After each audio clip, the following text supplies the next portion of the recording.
Hello again with another video, another example related to forces acting on an object. When you look to the picture here, you might feel like this is a really complex problem, but the reality is if we follow the rules on how we can handle forces acting on an object and go with them step by step, you will be able to see how smooth and easy to solve what it might look complex scenario. Now let's go ahead. I have a man drags 100 kg crate up the ramp of a truck. The ramp is inclined at 20 degrees and the man pulls at an angle of 30 degrees above the ramp. So let's make things as a start, not confusing us. This is the angle of the incline plane and I will call it alpha, and this is the 30 degrees of the applied force making with the horizontal, which is the horizontal or the parallel of the ramp surface. The coefficient of friction between the crate and the ramp is zero point 0.2, and as the object is moving, we can say this is a kinetic friction. What is the normal force on the crate in terms of the applied force? Okay, so normally in most examples we try to solve, we ask for an acceleration, we ask for like tension, finding which forces gonna cause the motion. But in this scenario, we're looking for how much is the normal force, okay?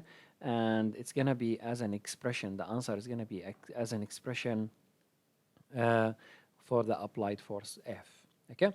Now, as a start, let's do the free body diagram. Once again, free body diagram is simply drawing and labeling, identifying all the forces acting on an object.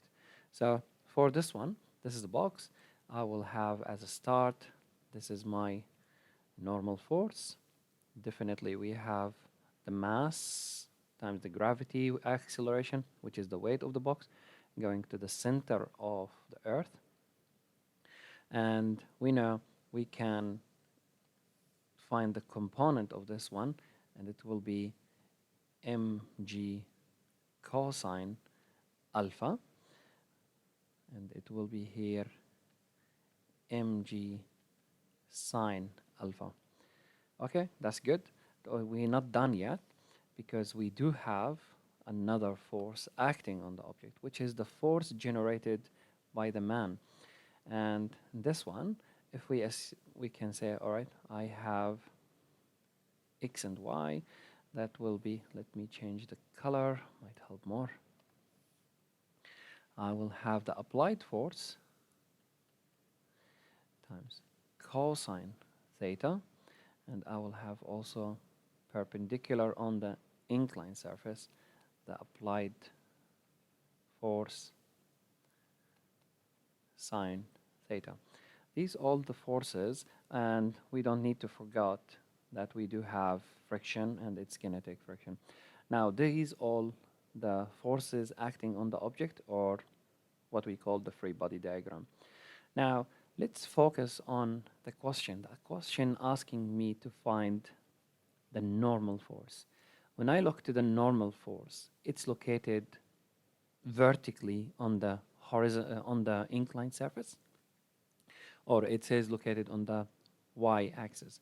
So let's say the total forces on the y-axis will equal ma. Now, what are the forces acting sorry, on the y-axis? I will find that I have the normal force plus the applied force sine theta minus the mg cosine alpha, or the perpendicular component of the weight for that box. All that will equal 0. Why 0? Because there is no motion on the y-axis, so there is no acceleration. That will equal 0. Now, how much is the normal force will be?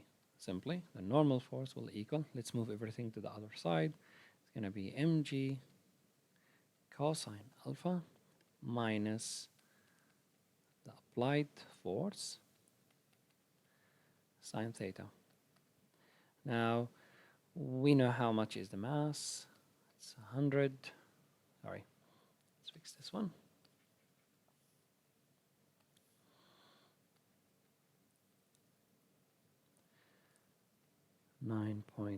.8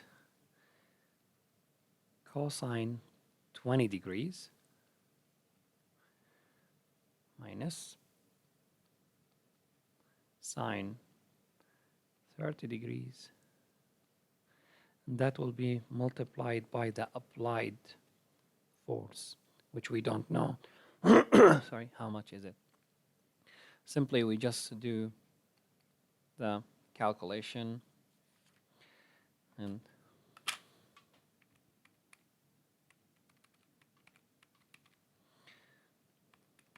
that will give us 920.8 minus 0.5 applied force.